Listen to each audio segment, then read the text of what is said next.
Boa noite. Nessa segunda-feira, sempre aqui na OTV e nas redes sociais, eu entrevisto uma personalidade política importante do país, ou da academia, ou do movimento social.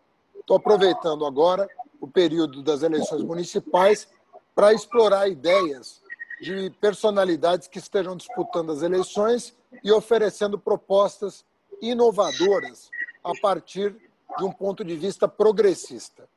Essa noite eu tenho a honra de receber o candidato a prefeito de Belém, que recebe o apoio de importantes partidos progressistas, que lidera as pesquisas e que já governou a cidade com um sucesso bastante importante. Eu recebo hoje o Edmilson do PSOL aqui no painel Haddad e aproveito para saudar a presença dele e cumprimentar todas as pessoas que nos assistem. Boa noite, Edmilson. Boa noite, Haddad. Uma honra muito grande ser entrevistado pelo meu candidato a presidente, claro que no segundo turno. Mas foi quem inspirou esse esforço de unidade aqui em Belém, em outros locais, e esse sonho que ainda não foi abandonado por mim, de ainda nessas eleições a gente deixar um pouquinho as histórias mais individuais dos partidos, as vaidades pessoais e, quiçá, construir bases mais sólidas para a unidade de toda a esquerda e partidos progressistas em 22, para derrotar o fascismo e dar ao Brasil a oportunidade de um novo ciclo de desenvolvimento, onde a justiça social, o equilíbrio ecológico, a soberania e a democracia participativa sejam marcas. Obrigado. Edmilson, falar com você é falar com uma pessoa que é uma referência para a esquerda em geral, uma pessoa testada e aprovada à frente de uma administração importante. A cidade de Belém é muito importante para o Brasil, uma das principais capitais do país, com desafios extremos e complexos com os quais você soube lidar, com o apoio da população, que você soube ouvir, e você tem esse jeito, um jeito moderno de fazer política, que seduz as pessoas do nosso campo e que foi responsável pela essa aglutinação de forças em torno da sua pessoa, que quer te ver de novo à frente da Prefeitura de Belém. Então, para mim, é muito importante conversar com você, porque eu entendo que o nosso futuro depende muito de pessoas como você. Felizmente, nós temos outras personalidades com o mesmo perfil no Brasil. Pessoas fazendo um papel belíssimo em outras capitais, algumas ainda não com o nível de aglutinação que foi possível construir em Belém. Mas você sabe que a aglutinação acontece assim mesmo, né?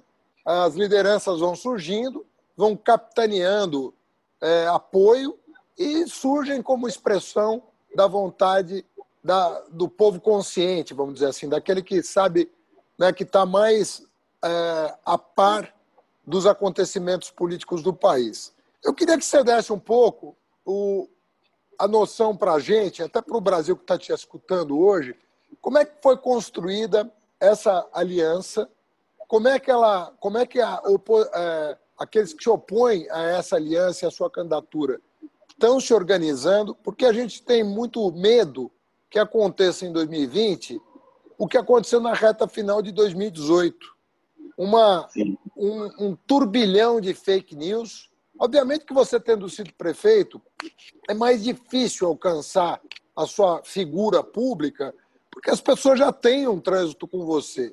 Mas eu estou vendo o que está acontecendo em outras localidades e eu fico preocupado, porque democracia tem que ser jogo limpo, né, Edmilson? Cada um Sim. Apresentar suas propostas, a sua biografia, o seu arco de alianças e deixar o povo decidir. Quando se mete nessa conversa, que tem que ser civilizada, a fake news, aquela coisa de disparo em massa de mentira, calúnia, aí a coisa muda de figura. Então eu queria que você desse, em primeiro lugar, uma noção de como foi possível essa coalizão e o que essa coalizão está fazendo para se proteger de eventuais ataques desonestos a sua candidatura?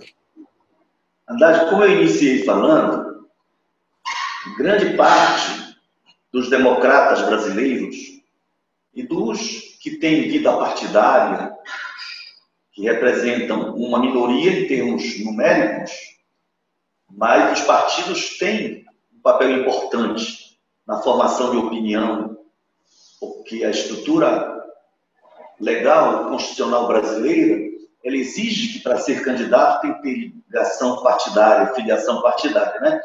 Então, eu disse no início, e é verdadeiro, somente no segundo turno nós percebemos que a causa estava meio quase perdida, a causa conjuntural. E aí foi bonito ver 100% do PSOL, segmentos mais contrários, alianças mais amplas, os que mais alimentam, às vezes, um preconceito contra o PT, contra o PCdoB, contra isso e aquilo, mas todos com o bottom Haddad presidente. Isso se repetiu em vários outros partidos. Não é? Algumas lideranças não participaram desse movimento, mas até isoladamente. Se eu lembro assim de um cara, porque eu tenho um respeito grande, mas discordei da sua posição no segundo turno, que foi o Ciro, mas a base do PDT estava com Haddad, né? E de modo que essa cultura de fragmentação da esquerda, em 2018, sob o teu comando, assim, como candidato possível, em termos eleitorais, né? Um potencial eleitoral enorme, mas foi importante aquela experiência de unidade, né? Perdemos a eleição, mas se a gente quiser aqui homenagear no centenário do Florestan Fernandes, uma frase que ele disse em 89, quando o Lula perdeu para o Collor, ele disse: foi uma derrota na vitória. E eu creio que a grande vitória da tua derrota eleitoral foi a vitória política, de nós não temos que esperar a ditadura para estar várias facções políticas da esquerda na mesma cela e fazer política de unidade.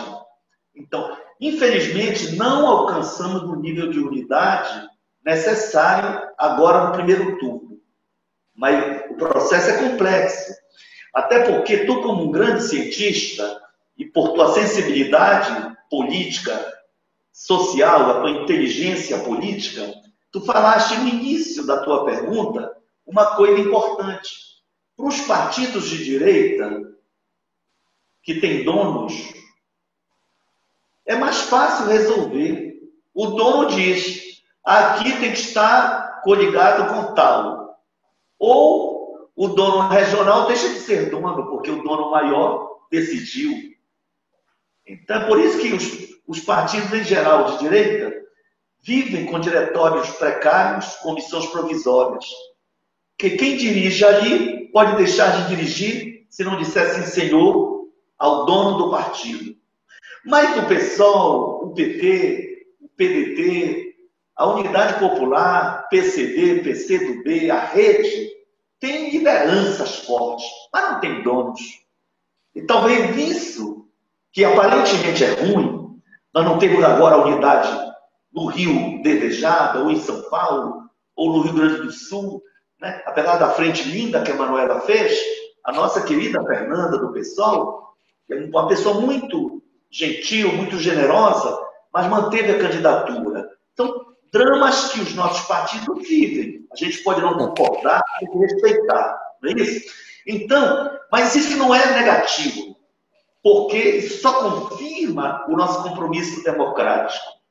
Porque se o partido se diz democrático, ele tem que conviver com essas situações, essas diferenças e construir o convencimento possível. Agora, eu fico feliz de, em Belém, ter conseguido, com o aval nacional do nosso partido, aval antecipado, mas ter conseguido construir essa unidade com os 7 partidos que eu citei. O PT, que é o maior partido nacional e maior partido aqui no Pará, né? Mas teve a generosidade de, percebendo que o meu nome, até por ter sido prefeito, por ter um deputado ativo, então tem aquela história individual e coletiva que se mesclam, né?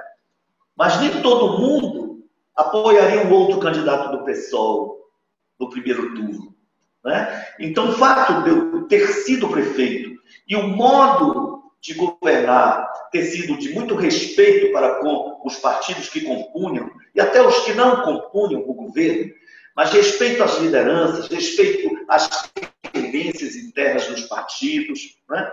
Então, nós conseguimos fazer aquela concertação, resolver as conflitividades e governar na perspectiva de que a direita vinha, atacava, e se havia divergências internas, mas todo mundo se unia para dizer: o governo é nosso. Mexeu com Edmilson, mexeu comigo. Esse sentimento permaneceu. Isso me ajudou agora. Porque bem, a experiência do governo estadual do PT aqui, sob o comando de uma mulher, por ser mulher de esquerda, no caso, a Ana Júlia sofreu um vilipêndio cotidiano. Como tu sofreste? Por fazer coisas boas, tu apanhavas.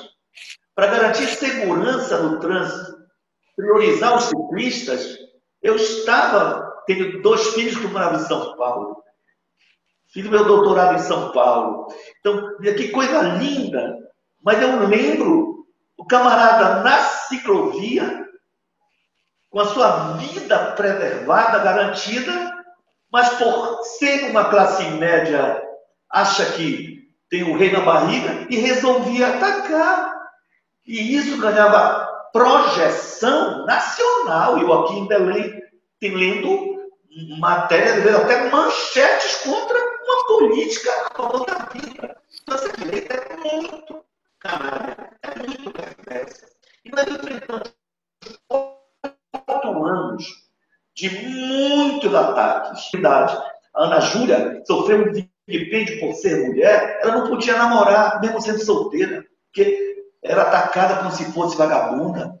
Era todo tipo de violência possível. Então, a direita, ela sabe agir, como nós vimos no caso do golpe e do impeachment da Dilma, como eles se prepararam, como treinaram nos Estados Unidos, em Harvard, na escola de guerra, esses generais medalhões da pátria, esses juízes e procuradores da República, que têm a alma totalmente vendida na empáfia e no cinismo de dizer que estavam combatendo a corrupção, estavam entregando a nossa soberania, como já alertava a grande filósofa Madalena Chauí.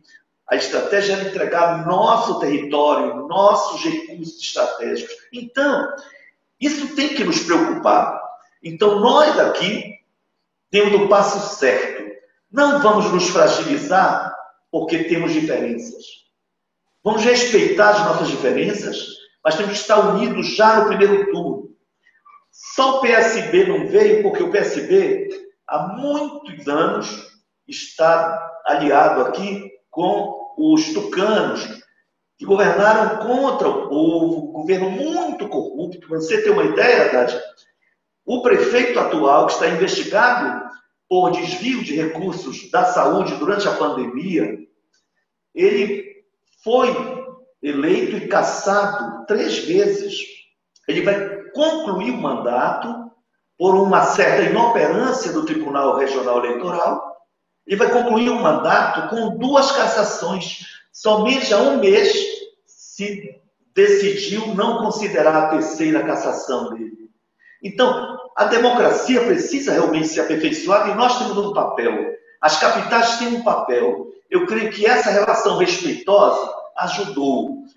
Foi fácil? Não. Tinha que olhar no olho dos dirigentes do PT e dizer, poxa, estamos juntos. Não é o apoio de vocês ao Edmilson e ao PSOL. Nós vamos fazer campanha junto, baseada num programa de governo, porque Belém precisa. E vamos governar juntos. E tenho certeza de que vamos governar. E vamos crescer juntos. A UP, que é um partido novo, ela tem que crescer. O PCdoB tem que garantir a votação necessária para continuar investindo no seu quase centenário. Por isso demorou tanto a decidir.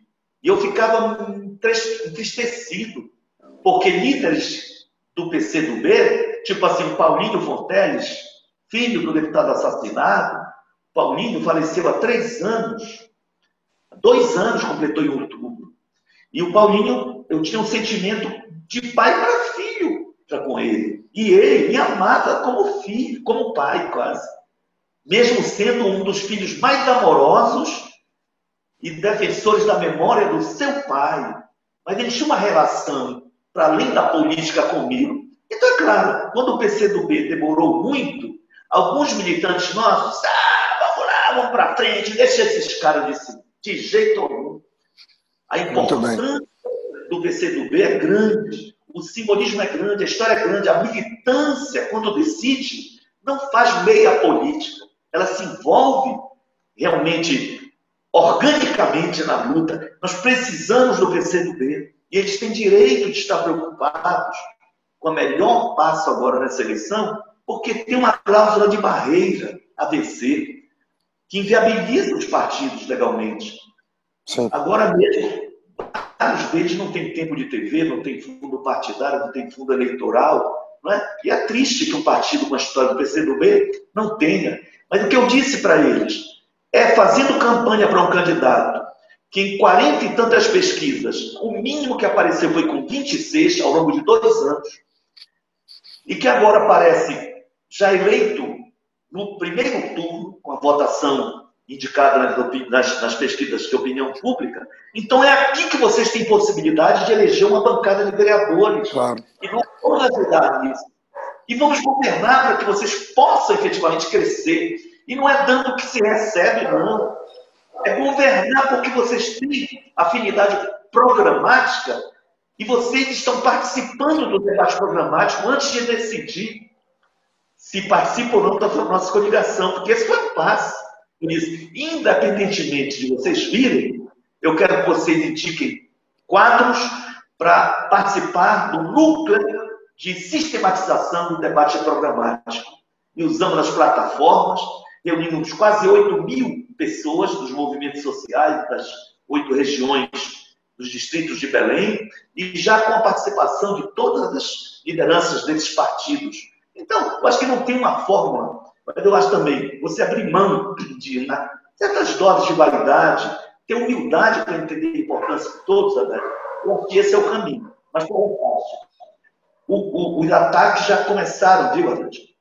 E nós, como nós não divulgamos a pesquisa que é nossa, que indica um crescimento na última semana, eu estou supondo, e a nossa equipe está supondo, que eles vão intensificar os ataques.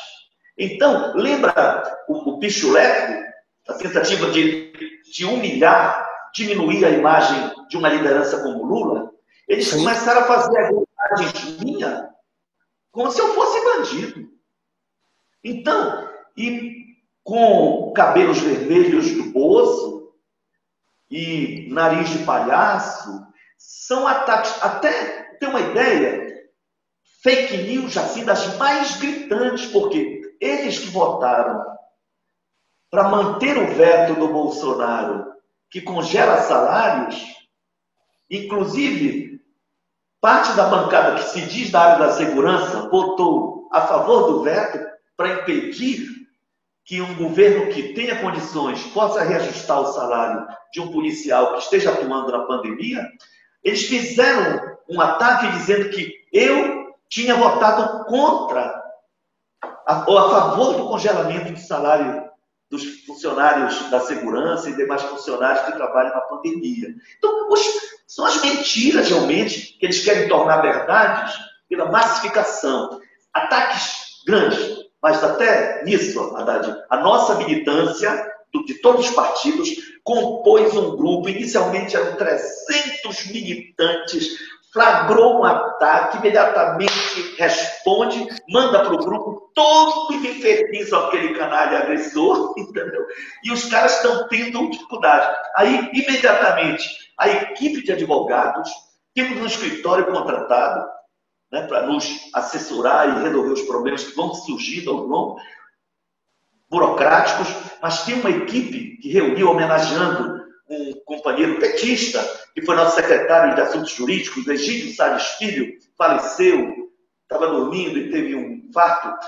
Então, uma brigada Egídio Salles, a primeira reunião contou com cerca de 120 advogados, gente assim conhecida, competente, jovens e as pessoas mais experientes, e a equipe está notificando o agressor, dizendo que ele tem tempo para retirar a mentira ou enfrentar as barras da justiça. E tem tido um efeito. Só que eu creio que nós vamos receber ainda ataques mais duros, porque eles estão realmente com dificuldades de assimilar essa nossa insistência em fazer uma campanha vitoriosa, né? Pensando para frente, mas nos orgulhando da nossa experiência passada.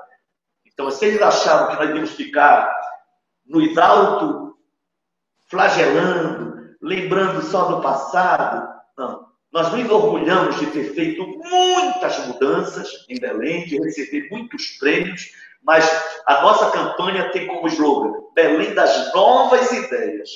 E aí são debates populares, respeito aos partidos e às suas contribuições, mas também a chamada para um movimento cívico dos pensadores, grandes cientistas, reitores se envolvendo conosco, enfim, todo mundo, artistas. Eu acredito que, se não 100%, 99% dos artistas de Belém estão na nossa campanha. Edmilson, tem que te fazer uma pergunta que é incontornável. Pelo seguinte, tem algumas áreas que o governo Bolsonaro, eu diria, praticamente já destruiu. São áreas que terão que ser reconstruídas. Vou citar 3 delas, porque eu conheço bem. Morei 9 anos em Brasília. A área da cultura, a área do meio ambiente, a área da ciência e tecnologia. Vou citar uma 4ª, direitos humanos, é terra arrasada. Terra arrasada. Tem 2 áreas que, em virtude do movimento de base, estão tentando resistir à destruição, com alguma dificuldade, que é saúde e educação. E a economia está, nesse momento, em frangalhos, e tudo leva a crer, por tudo que o Bolsonaro está fazendo, congelando o salário mínimo, reduzindo o auxílio emergencial, não dando crédito barato para pequena e microempresa, que gera emprego, quer quem gera emprego no país. Tudo isso aponta para um retrocesso. Hoje mesmo, a The Economist soltou uma reportagem péssima para o Brasil, dizendo que o Brasil hoje faz parte do grupo de países pobres. Um país que 10 anos atrás era a 6ª maior economia do mundo. 10 anos atrás apenas. Rapaz, eu te confesso, eu sou um cara otimista, porque, por uma razão, porque nós abrimos as portas das universidades pela primeira vez para o filho do trabalhador. E é esse cara que vai mudar o Brasil. Na minha cabeça, é isso. Sempre foi. Porque eu sempre lia, viu, Edmilson? Você que também que é uma pessoa amante dos livros, eu sempre lia que quem fez a diferença na história das nações foi o povo pobre que chegou à universidade. Eles é que conceberam um projeto de nação. Não foi a pessoa que não teve acesso à educação e nem foi o rico que tinha tudo. Foi justamente essa camada que não tinha recursos, mas chegou ao conhecimento.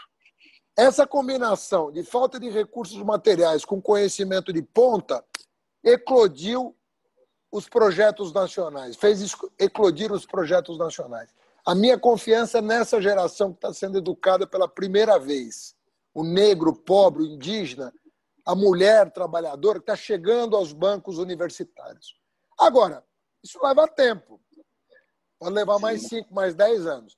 E você vai ser eleito, se Deus quiser tomar posse em 1º de janeiro, numa realidade completamente diferente da que você viveu. Você, evidentemente, é o candidato com maior experiência administrativa. E é por isso a pergunta. Você tem desafios enormes. O que você vai botar na ordem das prioridades a partir do ano que vem? O que passa pela sua cabeça? Que Brasil, que Belém você vai encontrar? E como é que você pretende enfrentar os primeiros desafios nos primeiros dias aí de governo? Haddad, tu tocaste nos pontos essenciais, né? Mas eu creio que quando tu falas em economia e no dado de que o Brasil passa a fazer parte da lista de países pobres, né? Eu lia hoje alguns órgãos nacionais com manchetes que diziam, falavam da epidemia, não do novo coronavírus, mas da epidemia da fome. Né?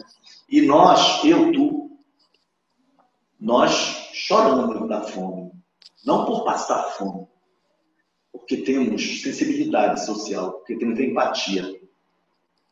Os nossos filhos, no meu caso, 3 netos, têm escola, têm casa. Estão bem assistidos. Mas para lembrar Paulo Freire,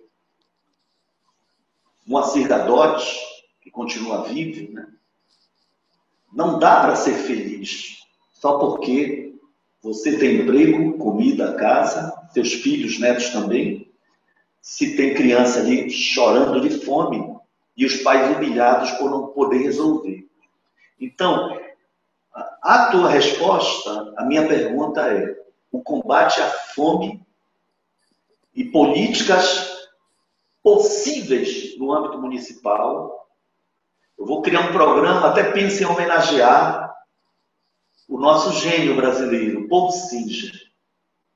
Da mesma forma que fizemos o programa de alfabetização de jovens e adultos, o programa Paulo Freire, quando eu fui prefeito, que quase zerou o analfabetismo, e agora é uma das metas, mas queremos criar um programa, estamos chamando inicialmente Bora Belém, mas será um programa que vai homenagear esse gênio, Paul Singer, que tinha uma formação densa como economista, era um grande filósofo, na verdade, né? Mas uma sensibilidade e uma visão de nação, e sabia que os municípios têm limitações, mas os municípios, especialmente no Brasil, onde ele tem poder de arrecadação e tem um poder de auto-administrar-se, auto-organizar-se, porque é um ente da federação, tem uma certa autonomia. No Brasil, os municípios podem muito. Tanto quando se fala em participação democrática, nós podemos muito. Mas nós podemos muito em relação a políticas econômicas. Claro que o combate ao desemprego é difícil quando tem um governo entreguista, que privatiza a Petrobras, que entrega o pré-sal, que destrói as nossas áreas de proteção ambiental, as nossas unidades de conservação, que comanda um projeto genocida, que está realmente dizimando comunidades indígenas, de quilombolas, de tradicionais inteiras. É mais difícil, no nível do município, você vencer essas perversidades que vão sendo aprofundadas por um governo irresponsável. Mas nós temos que cumprir o nosso papel. Então, a política de renda mínima, que é um patrimônio nosso, quantas vezes eu participei de eventos coordenados, por exemplo, pelo nosso amigo Eduardo Suplicy, o empenho dele, junto ao governo Lula, de tornar a política de Estado e ter surgido a partir dele uma lei, e a política da renda mínima expressa no Bolsa Família, né? Que atendeu em torno de 14 milhões de famílias que saíram realmente dessa condição de miséria, né? E passaram a ter um mínimo de dignidade. Então, essa política, toda a oposição hoje quer, até dezembro, manter o auxílio emergencial. Mas, para além de dezembro, nós estamos chamando o governo e estamos apresentando um projeto. Vários partidos, o PSOL teve uma proposta inicial e está discutindo a unidade formal para aprovarmos um projeto que garanta uma renda mínima não só para quem hoje ganha a Bolsa Família, mas para quem realmente necessita, depois dessa pandemia, com o desemprego, necessita do mínimo para que nós possamos sair dessa triste estatística de sermos um país tão rico em recursos, tão rico em sabedoria tradicional, tão rico no saber acadêmico, tão rico na produção científica e, ao mesmo tempo, ver o povo passando fome e o desemprego aumentando. Enfim, nós vamos ter que fazer essa contraste. Então, a renda mínima é um desafio. Para nós, é de fundamental importância. Como nós tivemos experiência nos nossos governos, em vários municípios, tivemos experiência no governo Lula, né, de grande porte. Né? Nós tivemos experiência no meu governo, quando eu fui prefeito, do Bolsa Escola. Nós temos, assim, toda a moral política para dizer que vamos fazer, porque não nos negam aqueles que precisam a credibilidade. E convencemos a classe média e a classe alta de que, se não se combate a fome, não há paz social possível. Né? Então, por isso, grande parte dos intelectuais, de médicos, de advogados, pessoas da classe média, estão vindo, porque estão 16 anos de tucanato aqui em Belém, sofrendo abandono, vendo a cidade abandonada, aparecendo nas estatísticas apenas quando tem gente nas portas sem assistência à saúde, porque tem crianças na rua, porque somos uma metrópole amazônica e estamos sofrendo a violência dos crimes perpetrados pelo governo, de incêndios em proporções nunca vistas, desmatamento nunca visto. Mas nós temos um foco, que é o combate à fome. E junto com isso, pela lembrança ao professor Paul Singer, é política na linha da economia solidária. Com uma vantagem, verdade? Nós criamos o Fundo de Solidariedade e o Banco do Povo em 97. E vinculamos, já que não podia vincular a impostos municipais, nós vinculamos ao repasse do Fundo de Participação e ao repasse do ICMS, a cota-parte que cabe ao município.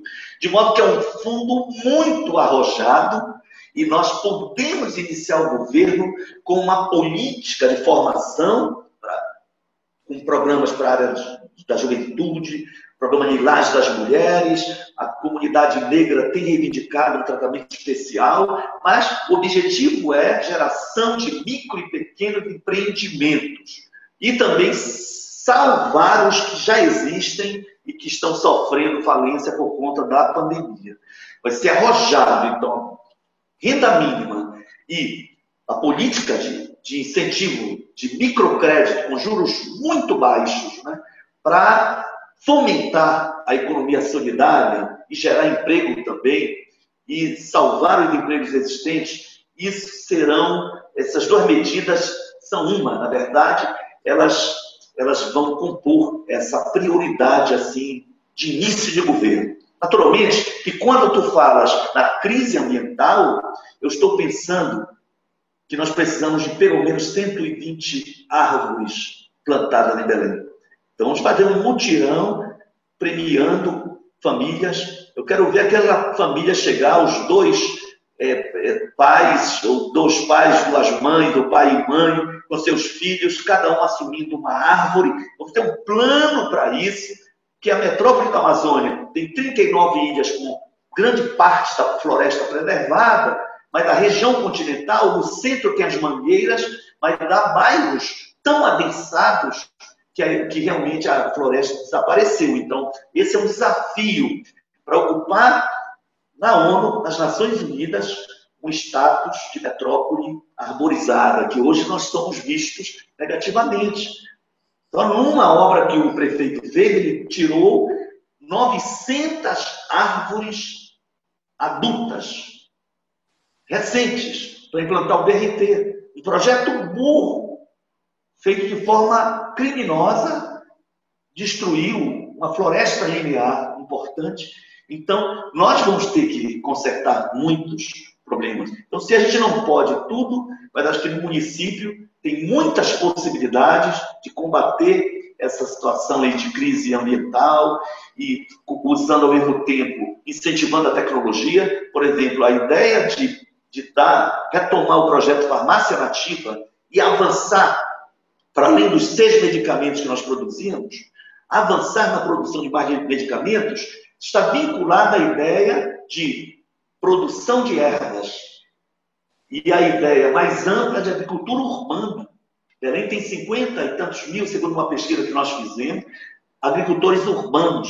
Então, a política de uso dos quintais, que ainda são muito comuns em Belém, ou os sítios nas ilhas, as chácaras, terem criação de patos, galinha caipira, já tem um diálogo, já na candidatura, com gente da Embrapa, das universidades todas envolvidas, muitos professores importantes, para nos ajudar com o conhecimento técnico-científico a implantar essas políticas arrojadas. O camarada está plantando ervas para serem transformadas em medicamento, com orientação técnica.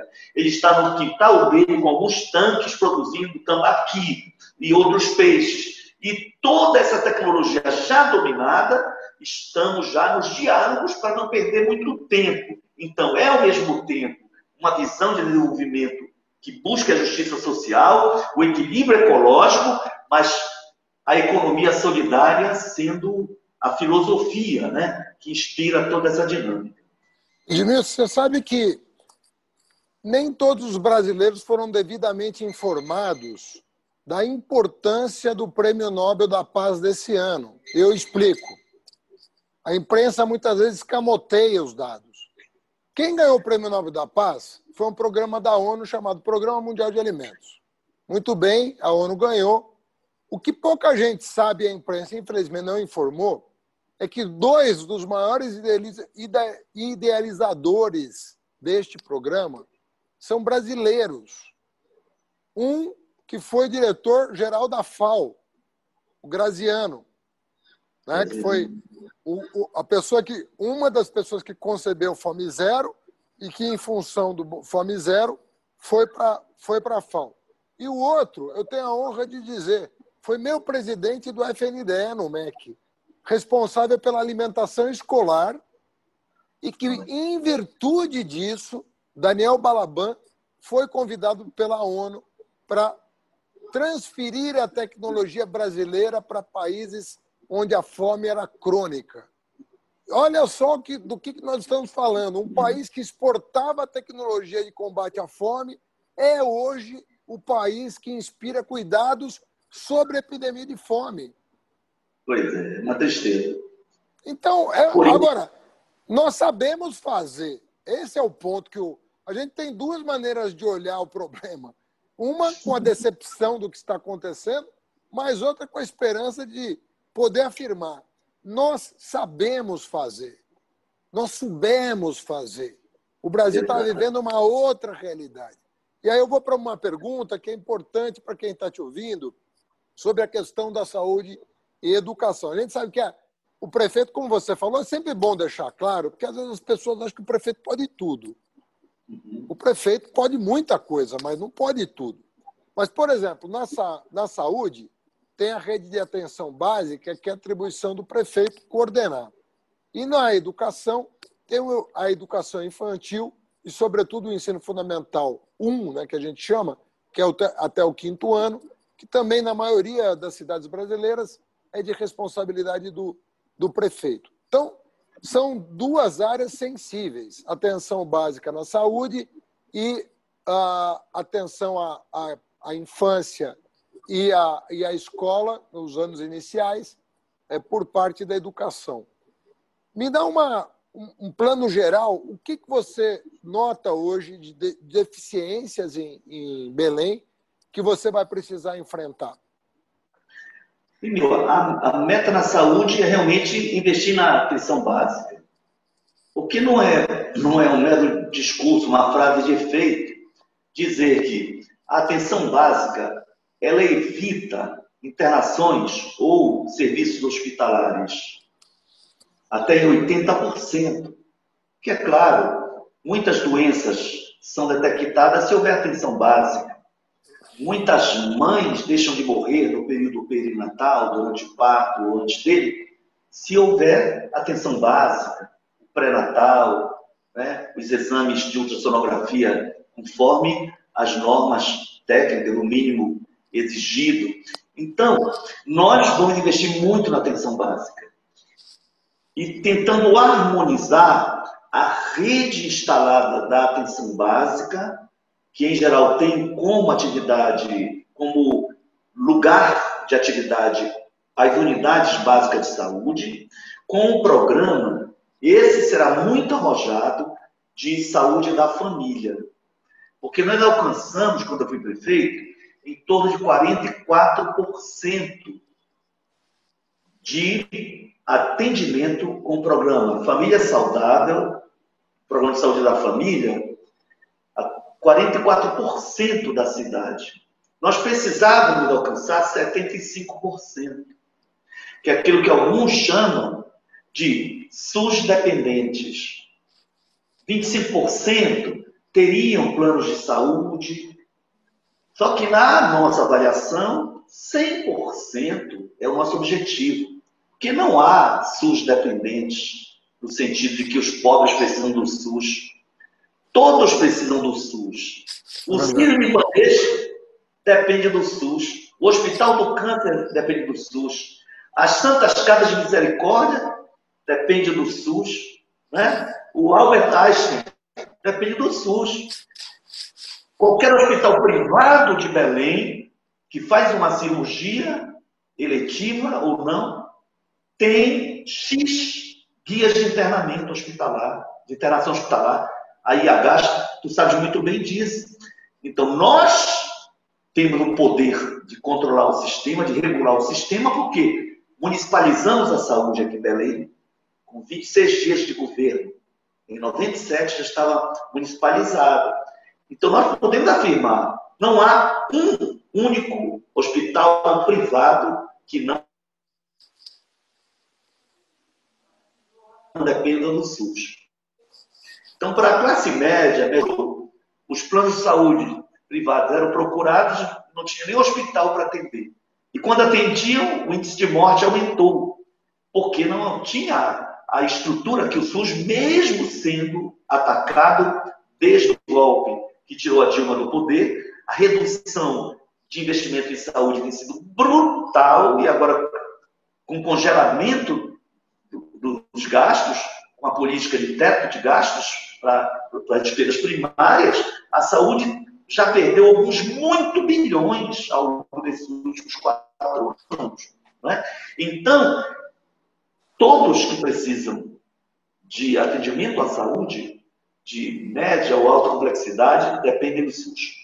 Então, baseado nisso, nós vamos ter cuidado com os hospitais existentes. Como deputado, eu consegui modernizar o hospital que eu havia inaugurado, que era de média complexidade. Hoje já vamos ter condição de fazer cirurgia de crânio, ter neurocirurgiões, ortopedistas, para alta complexidade, porque os recursos que eu fiz, mesmo sendo um prefeito caçado, de direita, corrupto, mas nós fizemos um investimento em saúde e conseguimos dar status de alta complexidade, reformar e ampliar um segundo hospital de Belém que eu inaugurei. Tem um terceiro hospital no distrito periférico que não funcionou como hospital porque o prefeito passado não quis e até tomou medidas equivocadas do ponto de vista da saúde. Nós vamos retomar e garantir, e vamos já garantindo através do Estado a construção de 2 hospitais, um materno-infantil e um para o distrito muito popular, que é o Bengui, o da BEM aqui em Belém, né? Então, nós vamos negociar com o governo que esses recursos, que a bancada paraense, com meu apoio, passou para o governo construir o hospital, mas que seja administrado pelo município. Porque nós temos que ter resolução na hora que alguém sofre um acidente de trânsito e merece uma cirurgia. Né? Agora, realmente, o mínimo de procura na rede hospitalar. Como isso é garantido? Né? Com o nível médio das policlínicas ou UPAs, que garante a resolução para problemas não tão graves, já filtra o acesso aos hospitais. Então, hoje o caos está tão grande em várias cidades, inclusive em Belém, que você está com um filho com febre 2 da madrugada, a criança começa a chorar, você está na periferia, não tem um único posto funcionando por 24 horas, Qual é o desespero? Bate, você se endivida, pega um táxi ou um carro de aplicativo e vai direto para um hospital. Um problema que poderia ser solucionado ali no próprio bairro. Como era no tempo que eu era prefeito. Como era no tempo que tu eras prefeito em São Paulo, né? A rede funcionava, porque a nossa prioridade era realmente a nossa gente, né? Isso vai ter que ser retomado. Agora, educação e saúde, uma política de profilaxia para evitar que adoeça, né?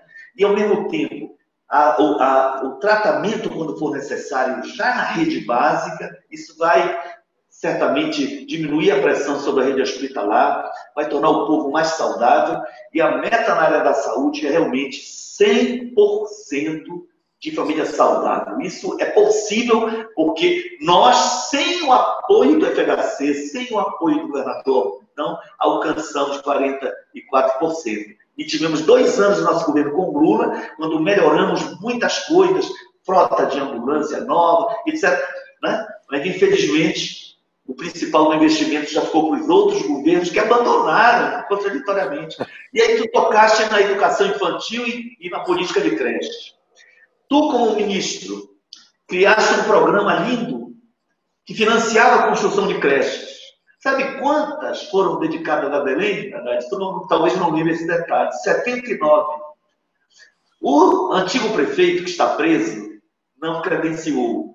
O atual prefeito credenciou para uma creche. Uma das 79. Então, na cabeça dele, garantir assistência a uma criança, filha de uma operária, de uma diarista, de uma mãe solo, isso é só despesa, não é uma política social. Eles não têm sensibilidade para entender a importância da educação, e especialmente do sistema de creches, né? Porque todos os grandes cientistas, mas eles não têm amor à ciência, né?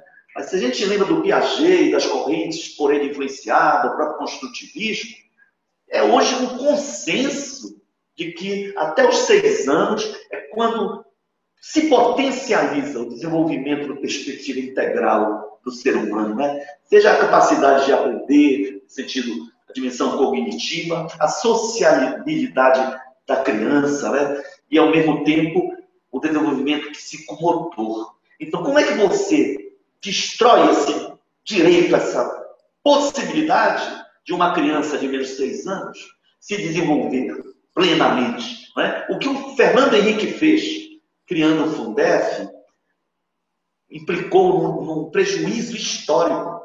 Aquelas crianças do Fundef, que eram desconsideradas, porque tinham mais de 14 anos, deviam continuar analfabetas.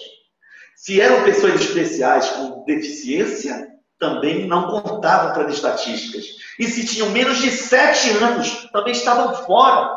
Muitos prefeitos do Pará, Haddad, abandonaram as suas creches, os chamados projetos casulos, e colocaram aquele investimento para crianças de 7 a 14 anos para poder receber per capita do Fundef. Aí veio o Fundeb, criado na tua gestão, transformado em lei que tem validade até dezembro de 2020.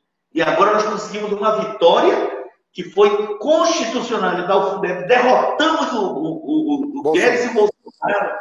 Foi uma grande vitória. O que eles querem fazer agora? Tirar dinheiro do Fundeb, da educação, para outras políticas que não sejam educacionais, ou passar para redes privadas, ou eles chamam de igrejas religiosas.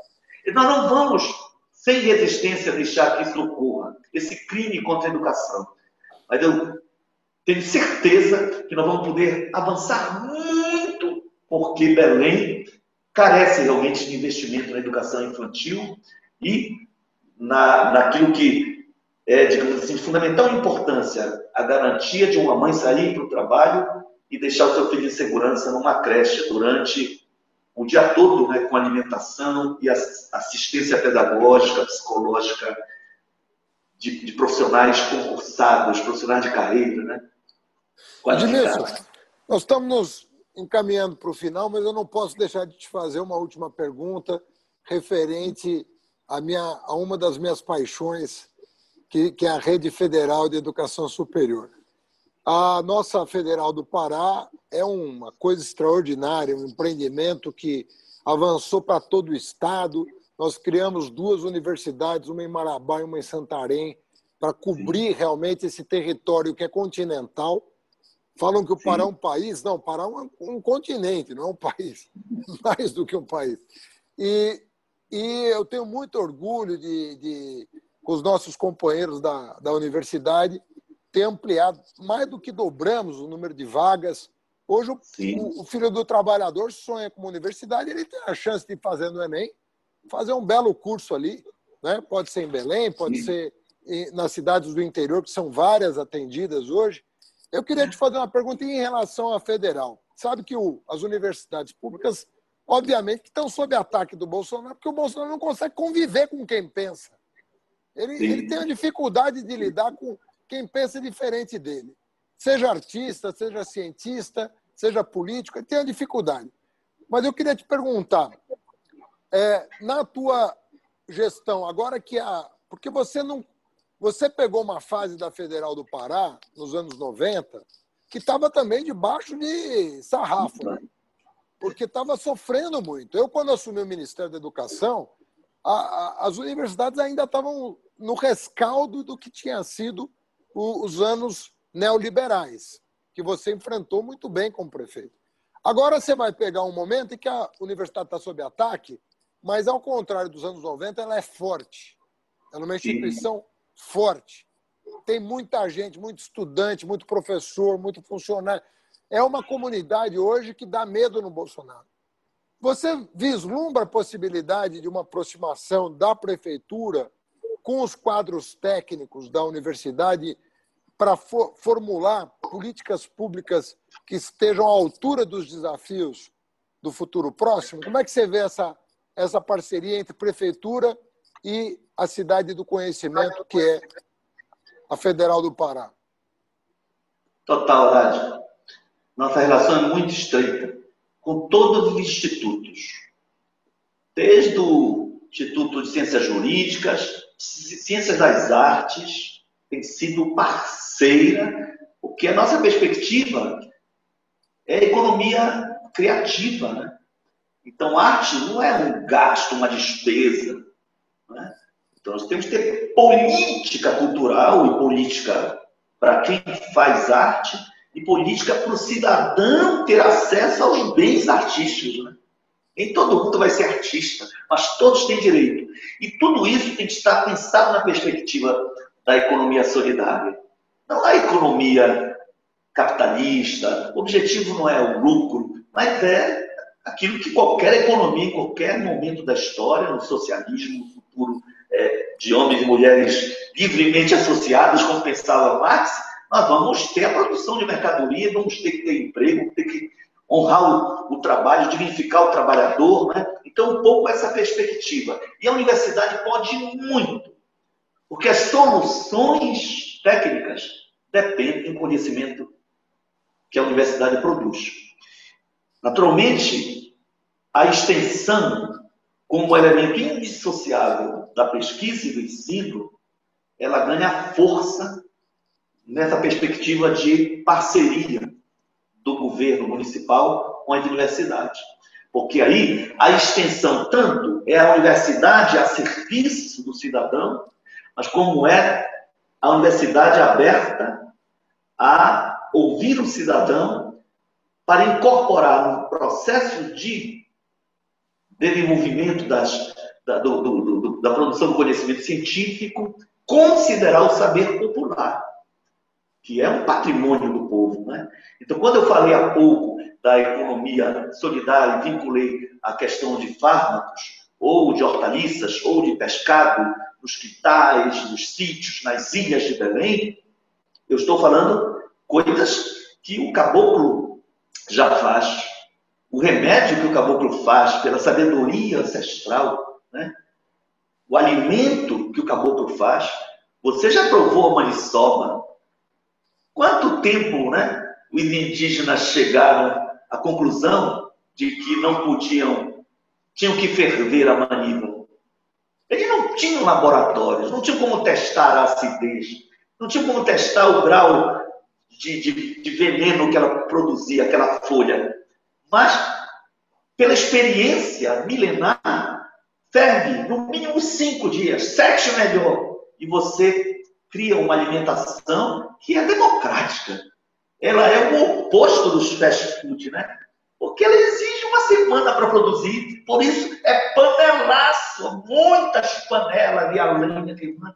E outra coisa, todo mundo tem que comer junto. Aí é comunitário. Então, essa tradição que a feijoada, de algum modo, também expressa essa ideia, né, de alimentação vinculada a um projeto coletivo e social, o direito alimentar vinculado a uma visão, digamos, humanizadora das relações, né, na sociedade capitalista, que estão tão desumanizadas. Né?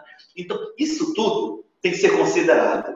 E o que é bom é que as universidades públicas ela tem essa cultura de respeito ao saber popular. Aqui ou ali... Você sabe que mesa não é o lugar onde as pessoas se alimentam. Etimologicamente, é o lugar onde as pessoas conversam. Exatamente, a tábua, né? Então, não se come sozinho, você come com alguém, para trocar com alguém, né? Trocar, exato. Então, nós tivemos experiência, alguns projetos urbanos importantes. Aqui a tradição, no Brasil todo, é de um antigo rio ser canalizado em concreto, acaba-se com a margem, com verde, e ele vira uma vala, um canal a céu aberto, fétido, geralmente. Aí Belém não é diferente. A Belém chegou a ser chamada da Veneza amazônica, foi aterrando as suas bacias e a natureza naturalmente reage. Então, nós retomamos a ideia de rios urbanos. E a universidade foi importante para desenvolver o projeto, tecnicamente, fazer os estudos geológicos, geofísicos envolvidos, engenheiros de infraestrutura envolvidos, e um projeto premiado nosso, que recebeu o investimento do BID, a macrodrenagem da bacia do Tucundu, onde moram, àquela altura, 167 mil pessoas ali, em cima do rio Palafitas, em 2004, o Lula veio inaugurar. E a comunidade, eu estive semana passada lá, as pessoas lembram, Edmilson, tu vais retomar o projeto, estamos aqui abandonados. Né? Aí as pessoas lembram da presença do Lula. Ele diz, olha, o importante que o Lula veio aqui foi uma estratégia minha, e ele queria vir. Mas quando eu falei com o assessor dele, o Carvalho, o Gilberto, meu amigo, eu disse, vem, eu tinha naturalmente o objetivo de comprometer o Lula e dar continuidade ao projeto. E ele deu. O problema é que chegaram 78 milhões logo depois que eu saí da prefeitura e o projeto parou. Criminosamente parou. Né? Então, o que é a má gestão, né? A má gestão é um crime, né? Má gestão. E o projeto foi elaborado com apoio da universidade. Quando eu falo de economia solidária, tem um economista que ensina as teorias, as grandes teorias econômicas, inclusive a marxista, mas tem um grupo, Haddad, que sem abandonar o pensamento crítico, vem desenvolvendo experiências na área da economia solidária, muito na linha do professor Singer. E que bom, eu pude, como deputado, oferecer emendas, que agora são impositivas, isso é bacana, e a universidade está desenvolvendo, por exemplo, aqui, 5 quilombos próximos de Belém, participaram com seus 70 e tantos membros dos 5 quilombos, alguns fazendo mestrado, outros graduação, outros tinham apenas o nível médio, outros estavam ainda estudando o nível médio. Mas a Universidade Federal do Pará organizou módulos e uma formação sobre a cadeia produtiva do açaí. O açaí naturalmente surgido na várzea, o açaí que pode ser produzido na várzea ou em terra alta, e são espécies parecidas, mas com sabores diferentes, o aumento da produtividade e o beneficiamento do açaí e da estipe do açaí para construção e das folhas, das palmas para artesanato. Uma coisa linda participar do final, quando todos receberam o seu diploma, dado pela universidade. O mestre ele vai fazer como extensão, o graduado também, e aquelas pessoas que nunca tinham recebido um diploma receberam e ganharam um conhecimento lindo por conta da universidade. Nós vamos potencializar essa relação, tanto a luta política em defesa da universidade pública, mas também programas realmente de relações mais permanentes entre o poder público e a universidade, seja no desenvolvimento de um projeto urbanístico, né, um levantamento cadastral, a técnica do geoprocessamento, mas seja também para outras atividades da área da economia, da área da cultura, e eu creio que, dessa forma, nós vamos valorizar aquilo que tem que ser valorizado, né? Uma instituição pública de grande valor estratégico para o país, de um valor tão inquestionável que o governo negacionista e que tem ódio dos cientistas e da ciência, naturalmente não quer nomear o reitor eleito com 92% dos votos, né? A reitoria, desde sexta-feira, está sem reitor, a Universidade Federal do Pará. E eles estão querendo nomear um interventor. Na verdade, a Universidade Federal do Pará, com sua tradição científica e tradição de luta, não aceitará a intervenção. Nós somos hoje a maior universidade em número de alunos, mesmo não sendo a maior em número de funcionários e em infraestrutura. Então, isso não é pouca coisa, significa que as nossas turmas são maiores, e realmente a qualidade dos cursos, nós temos cursos nota máxima da CAPES aqui. O curso de engenharia náutica, por exemplo, naval, é nota máxima. Lá em Marabá, a universidade que tu ajudaste a criar, a Unifespa, o curso de artes é nota máxima da CAPES, formando a segunda turma já ganhou nota máxima. Tu sabes o quanto a CAPES exige, né, de qualidade dos professores, nível doutoral, produção científica, a performance dos próprios alunos, a existência de biblioteca. E o Maurílio Monteiro, que obteve 86% dos votos, não foi nomeado. Foi nomeado um terceiro professor que obteve 6,9% dos votos. Então, os ataques são no sentido de retirar bolsas, retirar recursos financeiros, inviabilizar projetos de pesquisa, congelar salário dos trabalhadores e mais esse ataque de tentar interferir na autonomia da universidade. Mas é passageiro.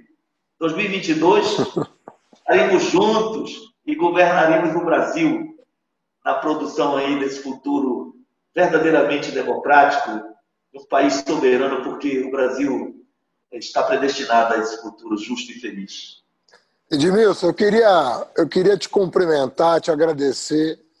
Anseio muito para que a gente possa estar junto presencialmente, muito brevemente. Eu descobri o Pará nas viagens que fiz como ministro. Recomendo aos brasileiros que visitem o Pará. É um mundo inteiro novo, de tudo, de cultura, culinária, dança, teatro, ciência, meio ambiente. Vocês vão descobrir uma terra nova, uma coisa assim, exuberante em todos os sentidos. E eu espero muito poder me confraternizar com você pessoalmente aí nessa terra maravilhosa. Deixo um abraço para os paraenses, para os moradores dessa cidade maravilhosa que hão de te eleger, se Deus quiser. E vamos estar juntos muito brevemente. Sorte na caminhada, força. Você vai ter que ter força para aguentar os ataques que não serão... Eles são muito hostis, mas você já tem o coraça dura aí, vai saber enfrentar. E nós vamos estar juntos de hoje para sempre. Bacana, Dário. Obrigado pelo privilégio dessa conversa nossa. Grande abraço para você. Feliz Círio, nós estamos no Círio de Nazaré, que é uma festa aparentemente católica, né? Ecumênica, na verdade, mais do que isso, uma festa popular de grande significação para nós. Saúde. Grande abraço. Saúde. Abraço.